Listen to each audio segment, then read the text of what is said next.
Olá, aqui é a Ana Coé para a leitura da Bíblia 365. Hoje é dia 8 de novembro, dia 312. A nossa leitura ela se divide em 4 partes: Antigo Testamento, Novo Testamento, Salmos e Provérbios. O objetivo é que possamos diariamente fazer um devocional da palavra para nos conectarmos espiritualmente com as escrituras sagradas.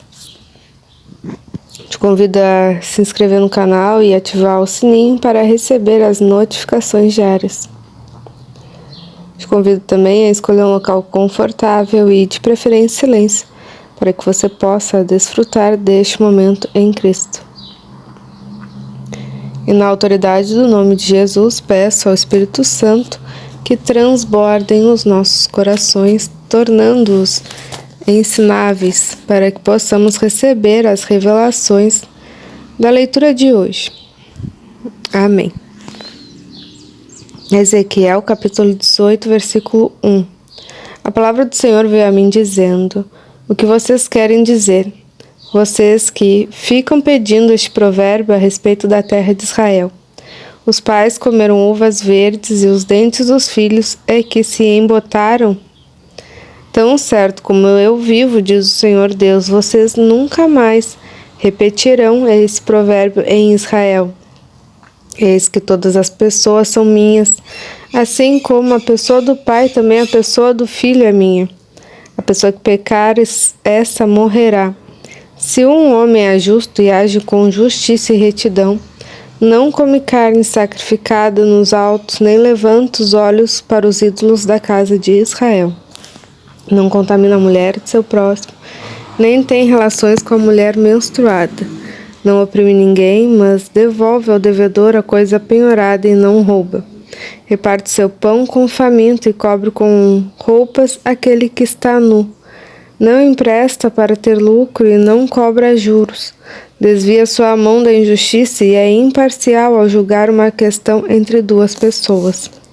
Anda nos meus estatutos e guarda os meus juízos, procedendo retamente. Esse tal é justo e certamente viverá, diz o Senhor Deus.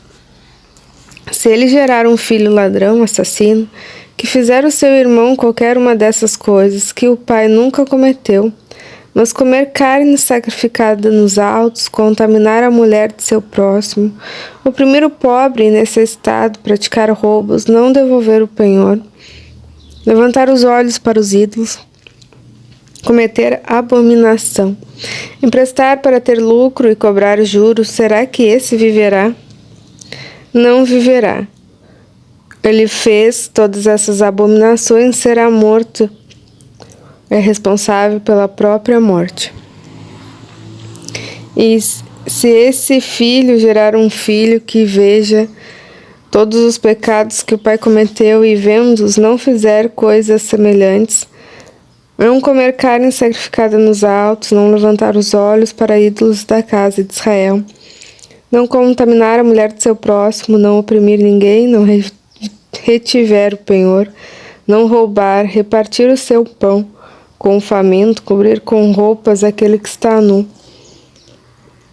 desviar a sua mão da injustiça, não emprestar para ter lucro, nem cobrar os juros, executar os meus juízos e andar nos meus estatutos, esse tal não morrerá por causa da iniquidade de seu pai.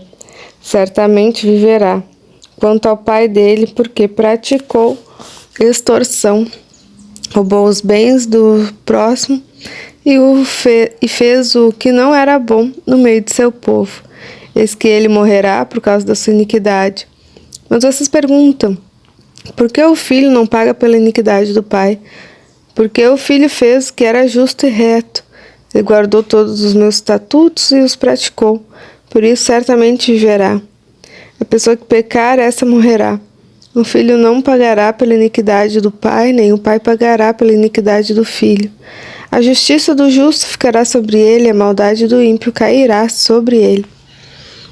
Mas se o ímpio se converter de todos os pecados que cometeu, e guardar todos os meus estatutos, e fizer o que é justo e reto, certamente viverá, não será morto. De todas as transgressões que cometeu, nenhum será lembrada contra ele pela justiça que praticou.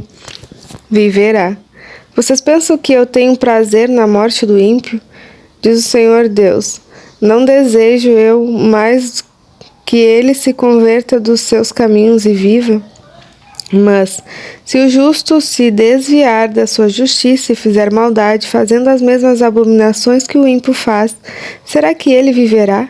De todos os atos de justiça que praticou, nenhum será lembrado na sua transgressão com que transgrediu, e no seu pecado que cometeu, neles morrerá. No entanto, vocês dizem: o caminho do Senhor não é reto. Então escute, ó casa de Israel, será que é o meu caminho que não é reto? Não seriam todos mais os caminhos de vocês que são tortuosos?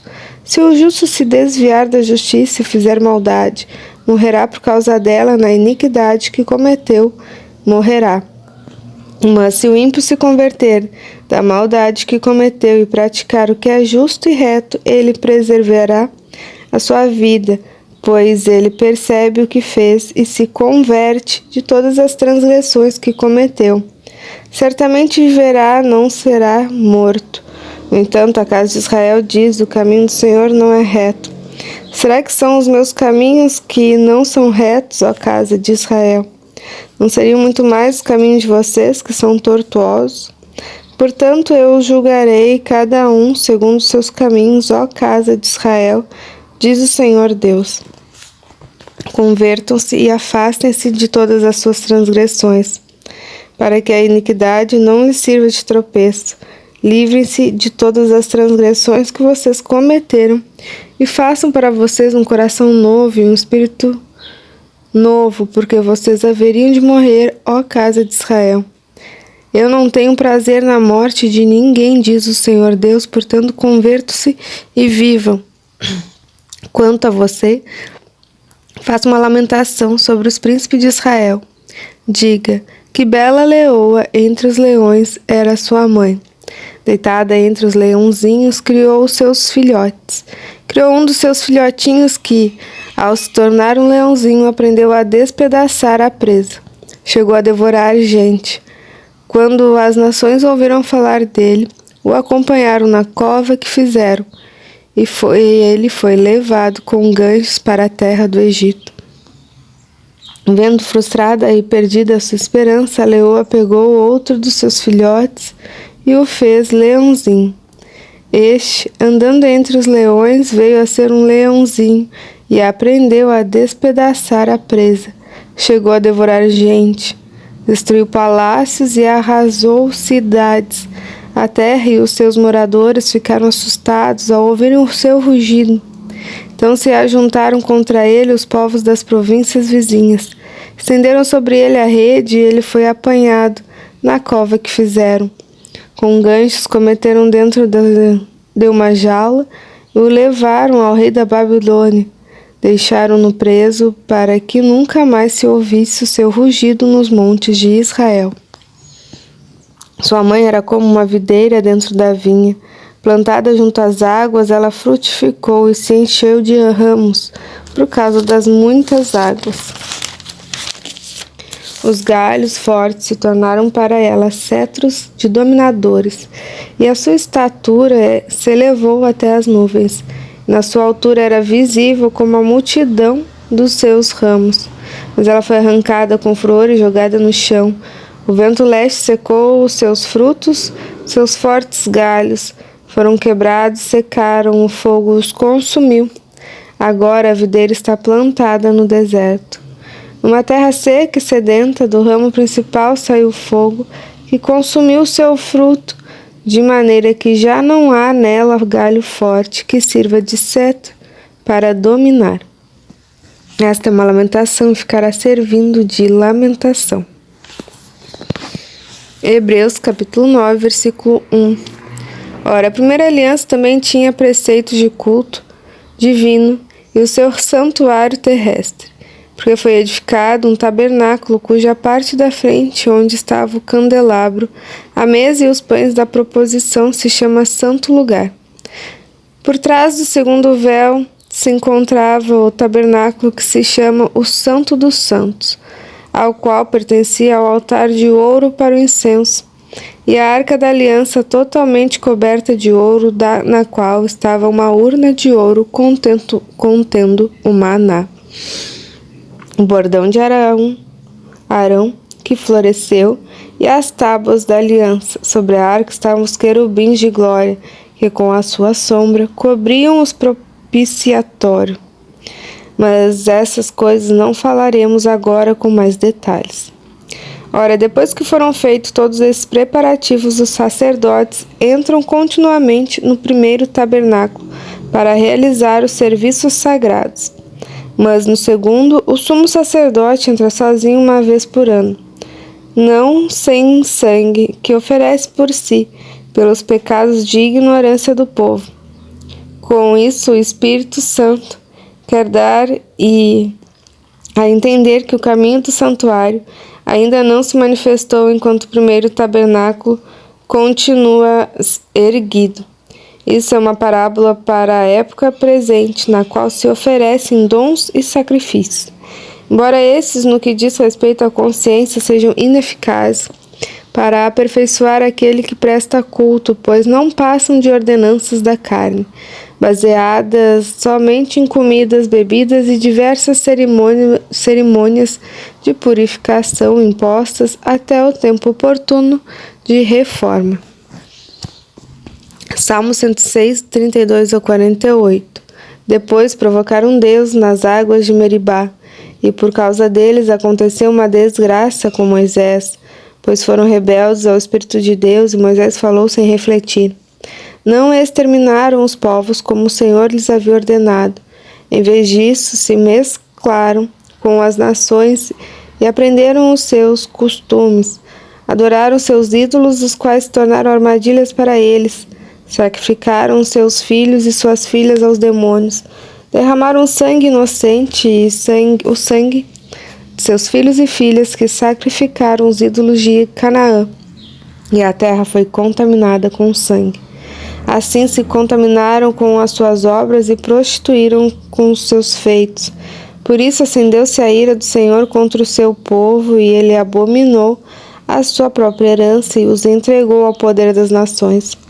Sobre eles dominaram os que os odiavam, também os oprimiram os seus inimigos, sob cujo poder foram subjugados, muitas vezes os libertou.